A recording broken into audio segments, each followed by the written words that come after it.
Halo dan selamat datang di Artatama TV. Memiliki spesifikasi yang mumpuni, pertahanan yang kuat, dan mampu menjaga negara kesatuan Republik Indonesia adalah bagian dari ciri-ciri personel Tentara Nasional Indonesia atau TNI. TNI terbagi dalam 3 matra, yaitu Angkatan Darat, Angkatan Laut, dan Angkatan Udara. Tiap matra mempunyai tugas dan fungsi masing-masing. Sebagai garda terdepan NKRI, seorang anggota TNI memiliki keunggulan tersendiri. Dalam tiap satuan, mereka dilatih cara kepemimpinan serta teknik bertahan hidup. Dari setiap satuan biasanya memiliki sebuah pasukan khusus yang memikul tugas dan tanggung jawab lebih berat. Pasukan khusus pada masing-masing matra ini dibentuk untuk dihadapkan pada kondisi dan keadaan tertentu. Inilah deretan pasukan khusus Indonesia yang ditakuti dunia. Komando Pasukan Khusus atau Kopassus merupakan pasukan khusus yang dimiliki oleh Angkatan Darat. Kopassus memiliki kemampuan khusus gerak cepat dalam setiap medan, menembak cepat, pengintaian dan anti-teror. Kopassus dikenal dengan baret merah, sehingga mendapat julukan pasukan baret merah. Moto mereka adalah, berani, benar, dan berhasil. Awalnya, satuan ini berasal dari Kesatuan Komando Tentara-Tentara Teritorium 3 Siliwangi, untuk menumpas Republik Maluku Selatan pada tanggal 16 April tahun 1952. Dari sinilah cikal bakal terbentuknya Kopassus. Kopassus sempat beberapa kali berganti nama satuan. Pada tanggal 18 Maret tahun 1953, Mabes ABRI mengambil alih dari Komando Siliwangi dan kemudian mengubah namanya menjadi Korps Komando Angkatan Darat atau KKAD. Kemudian tanggal 25 Juli tahun 1955, organisasi KKAD ditingkatkan menjadi Resimen Para Komando Angkatan Darat atau RPKAD, yang tetap dipimpin oleh Muhammad Ijon Janji. Lalu tanggal 12 Desember tahun 1966, RPKAD kembali berganti nama menjadi Pusat Pasukan Khusus Angkatan Darat atau Puspassus AD, lalu Komando Pasukan Sandi Yuda atau Kopasanda pada 17 Februari 1971, dan akhirnya pada tanggal 26 Desember tahun 1986, menjadi Komando Pasukan Khusus atau Kopassus sampai sekarang. Kini, Kopassus mempunyai 5 grup, yaitu Grup 1 Para Komando yang berlokasi di Serang, Banten, Grup 2 Para Komando di Kartasura, Jawa Tengah, Grup 3 Pusat Pendidikan Pasukan Khusus di Batut Jajar, Jawa Barat, Grup 4 Sandi Yuda di Cijantung, Jakarta Timur, dan Grup 5 Anti Teror di Cijantung, Jakarta Timur. Kopassus merupakan pasukan khusus. Dalam melaksanakan operasi tempur, jumlah personel yang terlibat relatif sedikit dan tidak sebanyak jumlah personel infanteri biasa. Kopassus sangat jarang melakukan operasi dengan melibatkan kekuatan setingkat 1 batalion sekaligus. Kopassus juga memiliki unit anti-teror yang dikenal dengan nama Satuan 81 Kopassus. Detasemen 81 Kopassus atau yang lebih dikenal sebagai Satuan 81 Gulter, adalah sebuah satuan di Kopassus yang setingkat dengan grup dan merupakan prajurit terbaik dari seluruh prajurit TNI. Satuan ini bermarkas di Cijantung, Jakarta Timur. Kekuatan dari satuan ini tidak dipublikasikan secara umum mengenai jumlah personel maupun jenis persenjataan yang digunakan. Satuan ini lahir saat adanya pembajakan pesawat Garuda DC-9 Woyla yang dibajak di Thailand pada tanggal 28 Maret tahun 1981, oleh sebuah organisasi. Saat itu, Kopassus yang masih bernama Komando Pasukan Sandi Yuda atau Kopasanda, ditugaskan untuk menangani pembajakan ini. Pasukan Kopasanda berhasil melumpuhkan para pelaku dan menyelamatkan seluruh sandera di Bandara Don Muang, Bangkok, Thailand. Itulah cikal bakal lahirnya satuan ini. Angka 81 diambil dari tahun operasi pembebasan pesawat Garuda DC-9 Woyla, yaitu tahun 1981.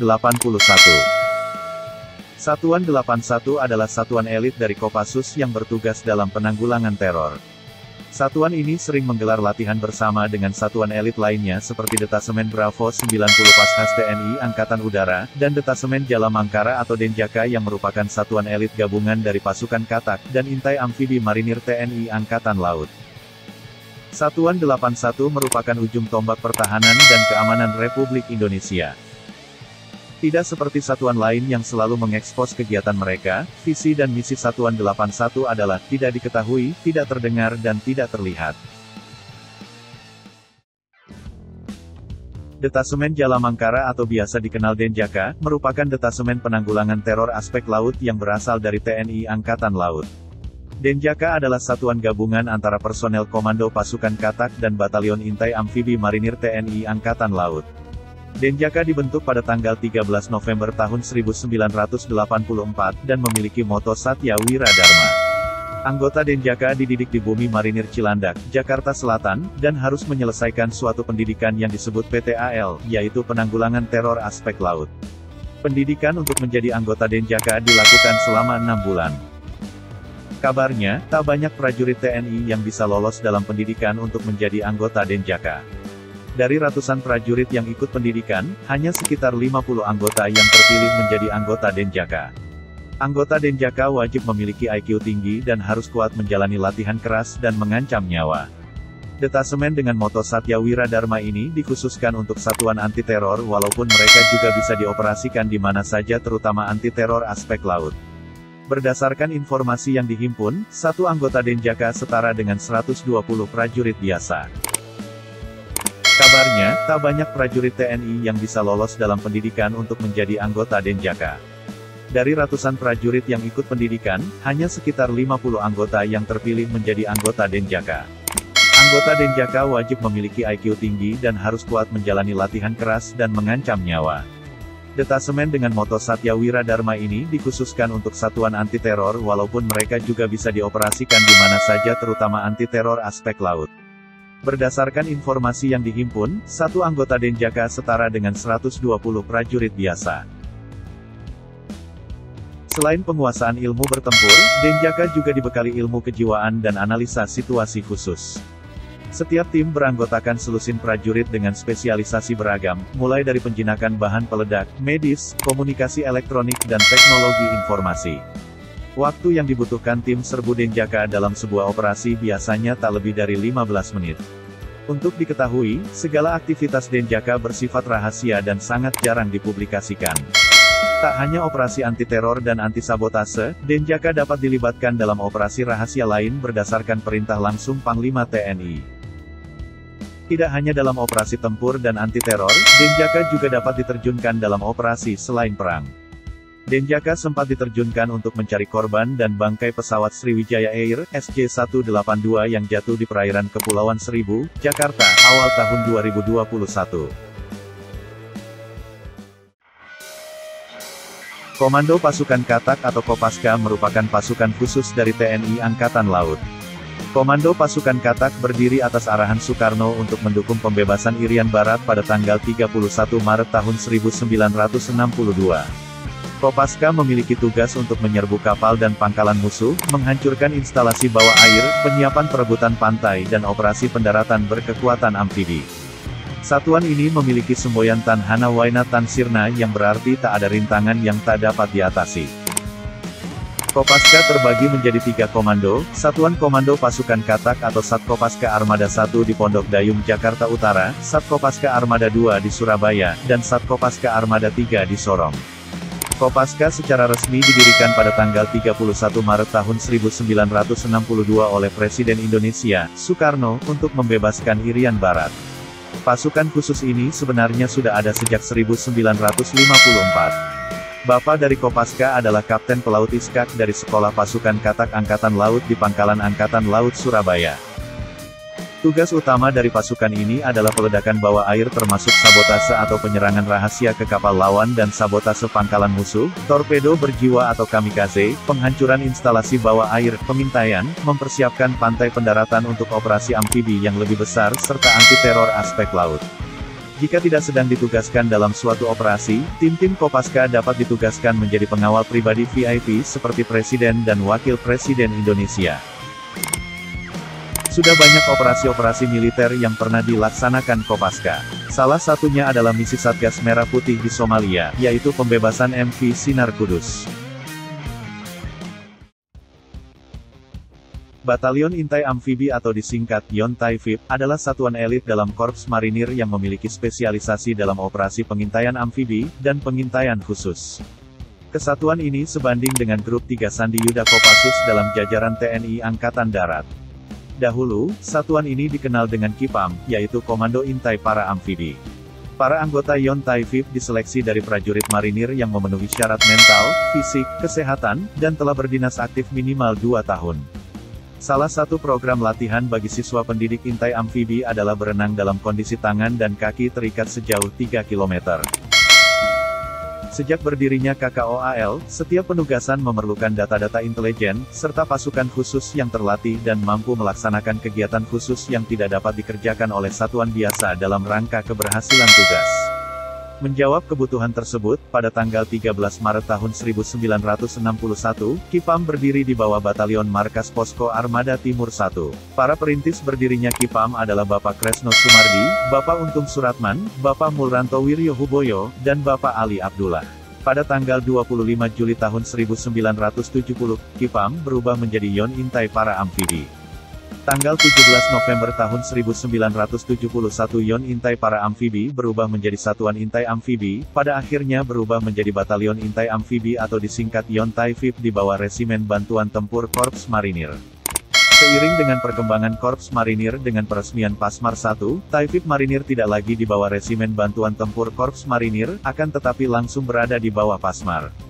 Melihat lingkup penugasan serta kemampuannya, akhirnya Taifib secara resmi disahkan menjadi pasukan khusus TNI Angkatan Laut. Batalion Intai Amfibi mempunyai semboyan, Maya Netra Yamadipati yang artinya Maya Netra adalah tak kelihatan, dan Yamadipati adalah malaikat pencabut nyawa. Makna keseluruhannya adalah, prajurit Intai Amfibi selalu memiliki kemampuan bergerak dengan cepat, rahasia dan mematikan dalam setiap pertempuran.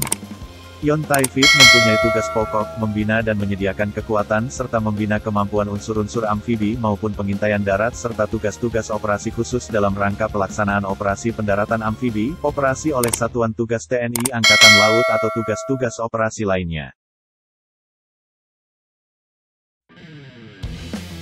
Korps Pasukan Khas adalah pasukan khusus yang dimiliki oleh TNI Angkatan Udara.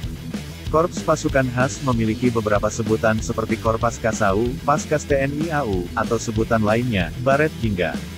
Paskas merupakan satuan tempur darat berkemampuan 3 matra, yaitu udara, laut, dan darat. Setiap prajurit Paskas diharuskan minimal memiliki kualifikasi para komando atau parako, untuk dapat melaksanakan tugas secara profesional, kemudian ditambah dengan kemampuan khusus kematraudaraan sesuai dengan spesialisasinya. Tugas dan tanggung jawab Korps Paskas sama dengan pasukan tempur lainnya, yaitu sebagai satuan tempur negara. Yang membedakan yaitu dari semua fungsi, Paskas sebagai pasukan pemukul NKRI yang siap diterjunkan di segala medan baik hutan, kota, rawa, sungai, laut untuk menumpas semua musuh yang melawan NKRI. Paskas mempunyai ciri khas tugas tambahan yang tidak dimiliki oleh pasukan lain yaitu operasi pembentukan dan pengoperasian pangkalan udara depan, yaitu merebut dan mempertahankan pangkalan dan untuk selanjutnya menyiapkan pendaratan pesawat dan penerjunan pasukan kawan. Korps Paskas bertugas membina kekuatan dan kemampuan Satuan Paskas sebagai pasukan matra udara untuk siap operasional dalam melaksanakan perebutan sasaran dan pertahanan objek strategis Angkatan Udara, pertahanan udara, operasi khusus dan khas matra udara dalam operasi militer atas kebijakan Panglima TNI. Warna baret jingga Paskas terinspirasi dari cahaya jingga saat fajar di daerah Margahayu, Bandung, yaitu tempat pasukan komando ini dilatih. Moto Paskas ialah, Karmanye Padikaraste Maval Sukadacana, yang artinya bekerja tanpa menghitung untung dan rugi dalam bahasa Sanskerta. Satuan Bravo 90 atau Sat Bravo 90, yang sebelumnya bernama Den Bravo 90, adalah satuan pelaksana operasi khusus Korps Paskas yang berkedudukan di bawah Dangkor Paskas. Sat Bravo 90 bertugas melaksanakan operasi lain sesuai kebijakan Panglima TNI. Satuan ini terbilang satuan paling muda pembentukannya. Sat Bravo 90 baru dibentuk pada tahun 1990, dengan menggunakan nama Bravo, yang artinya, yang terbaik. Satuan Bravo 90 memiliki motto, Catya Wihikan Awacyama Kapala, yang artinya setia, terampil, berhasil. Sat Bravo 90 ini tergabung dalam Pusat Pengendalian BNPT yang terdiri dari gabungan antara satuan-satuan khusus, seperti Satuan 81 Kopassus, Denjaka dari TNI Angkatan Laut, dan Resimen 1 Gegana Korps Brimob dari Polri. Pusdalsus yang terdiri dari gabungan satuan-satuan elit TNI Polri ini ditugaskan sebagai pasukan penanganan teror untuk dikirim bila terjadi aktivitas terorisme seperti pembajakan pesawat.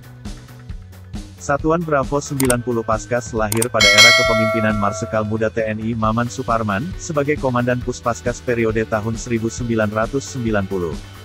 Konsep pembentukan Satuan Bravo 90 didasari oleh pemikiran resultantif tentang perkembangan teori atau kritisisme, data atau empirisisme, dan nilai atau konstruktivisme beberapa rujukan dasar, baik yang bersifat universal maupun yang bersifat domestik. Sat Bravo mempunyai 3 detasemen yang disebut Detasemen 901, Detasemen 902 dan Detasemen 903. Detasemen 901 mempunyai spesialisasi intelijen, Detasemen 902 berkualifikasi spesialisasi aksi khusus, dan Detasemen 903 adalah spesialisasi bantuan teknik khusus. Tapi sebenarnya 3 detasemen itu mempunyai keahlian yang merata di bidang penanggulangan teror. Pasukan anti-teror Baret hingga ini juga kerap berlatih dengan pasukan elit dari 2 matra lainnya, seperti Satuan 81 Kopassus TNI AD, Kopaska TNI AL dan Denjaka Marinir TNI AL. Sat Bravo saat ini sudah memiliki fasilitas pertempuran jarak dekat. Bahkan untuk latihan pembebasan sandera di pesawat, Sat Bravo langsung melaksanakannya di dalam pesawat baik milik TNI AU maupun PT DI. Sat Bravo juga menjadi pasukan khusus pertama di Indonesia yang mampu menguasai ilmu bela diri sistema yang merupakan ciri khas dari pasukan elit Rusia. Batalion Infanteri Raider adalah salah satu batalion pasukan elit infanteri TNI. 10 batalion Raider yang diresmikan pada tanggal 22 Desember tahun 2003 itu, dibentuk dengan membekukan 8 unit pemukul kodam dan 2 unit Kostrad. Sebagai kekuatan penindak, kekuatan 1 batalion Raider setara 3 kali lipat kekuatan 1 batalion infanteri biasa di TNI Angkatan Darat. Unit infanteri ini dilatar belakangi dengan taktik pertempuran raid. Setiap batalion Raider terdiri atas 747 personel. Mereka memperoleh pendidikan dan latihan khusus selama 6 bulan untuk perang modern, anti-gerilya, dan perang berlarut. Tiap-tiap batalion ini dilatih untuk memiliki kemampuan tempur 3 kali lipat batalion infanteri biasa. Mereka dilatih untuk melakukan penyergapan dan mobil udara, seperti terjun dari helikopter. 50 orang personel di antara 747 orang personel dalam 1 batalion Raider memiliki kemampuan anti-teror dan keahlian-keahlian khusus lainnya. Keahlian tersebut mereka dapatkan setelah mengikuti pendidikan yang diselenggarakan oleh Pusat Pendidikan dan Latihan Pasukan Khusus yang bertempat di Batu Jajar, Jawa Barat. Hal ini bertujuan untuk meningkatkan kekuatan pasukan Raider. Batalion Raider adalah pasukan elit TNI yang berada di bawah pasukan komando. Secara umum, batalion Raider tak berbeda dengan prajurit batalion infanteri, namun kemampuan individu Raider lebih baik dari prajurit infanteri, bahkan hingga 3 kali lipat. Gagasan untuk membentuk pasukan elit di seluruh Kodam digulirkan pada tanggal 22 Desember tahun 2003 oleh Jenderal TNI Ryamizar Triakudu, yang kala itu menjabat Kepala Staf TNI Angkatan Darat.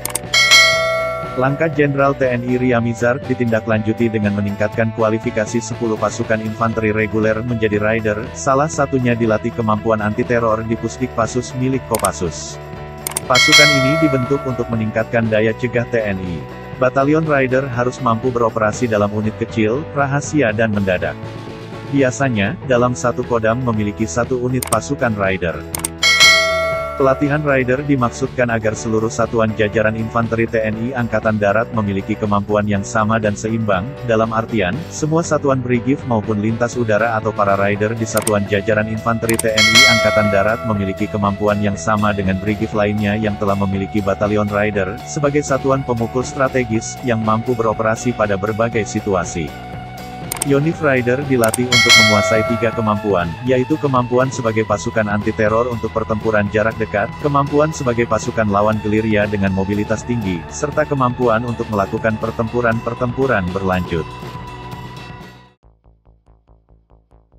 Peleton Intai Tempur adalah pasukan berkualifikasi intelijen tempur Kostrad. Pembinaan satuan berada di Yon Satria Sandi Yuda dan dalam pengoperasian di bawah kendali Panglima Kostrad yang berkemampuan Trimatra. Anggotanya direkrut dari satuan-satuan yang berdinas di Kostrad. Gagasan awal pembentukan Totaipur Kostrad ini lebih banyak ditimba dari pengalaman di lapangan dan berbagai penugasan tempur. Dari sini, banyak ditemukan kenyataan bahwa satuan kecil lebih efektif dalam melaksanakan manuver di lapangan. Dengan pengalaman ini maka timbullah sebuah gagasan dari Pangkostrat pada waktu itu, tahun 2001, Letnan Jenderal TNI Ryamizar Triakudu untuk membentuk satu pasukan kecil yang dilatih khusus dengan keterampilan-keterampilan tempur serta persenjataan dan perlengkapan khusus, seperti alat selam tempur closed circuit, kendaraan bawah air dan berbagai jenis senjata canggih lainnya, guna melaksanakan operasi tempur dengan hasil optimal.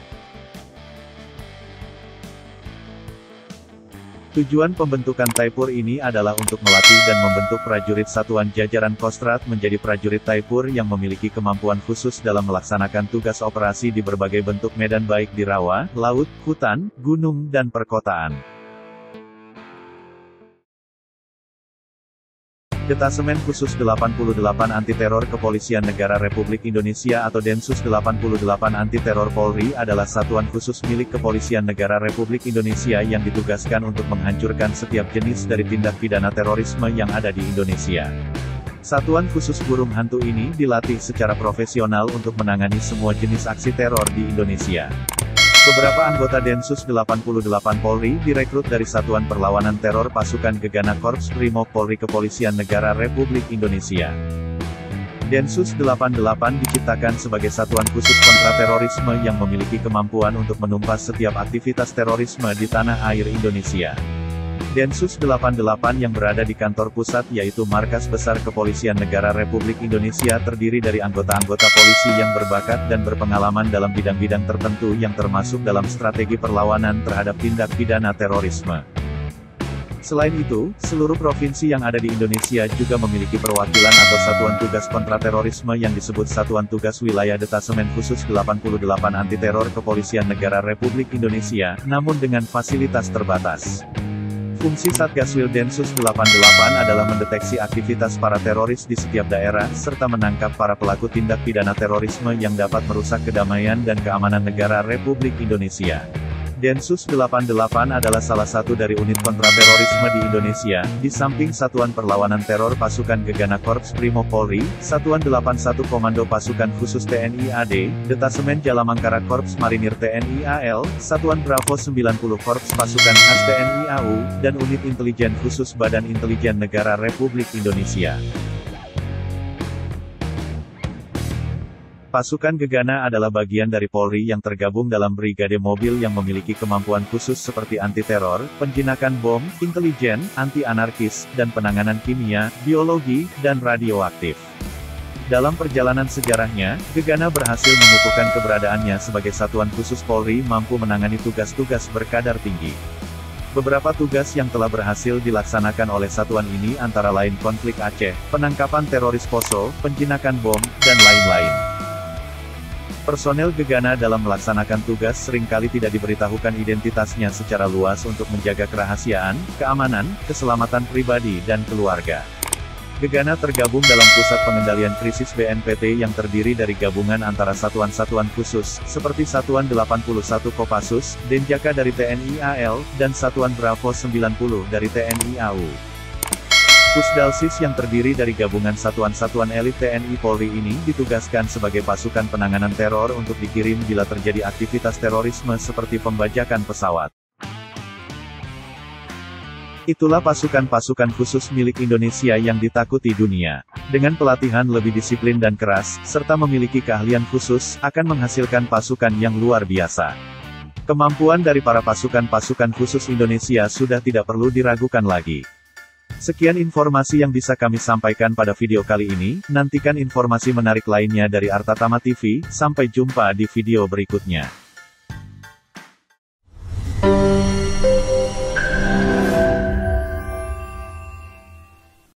Terima kasih telah menonton video ini, jangan lupa like, share, komen, dan subscribe.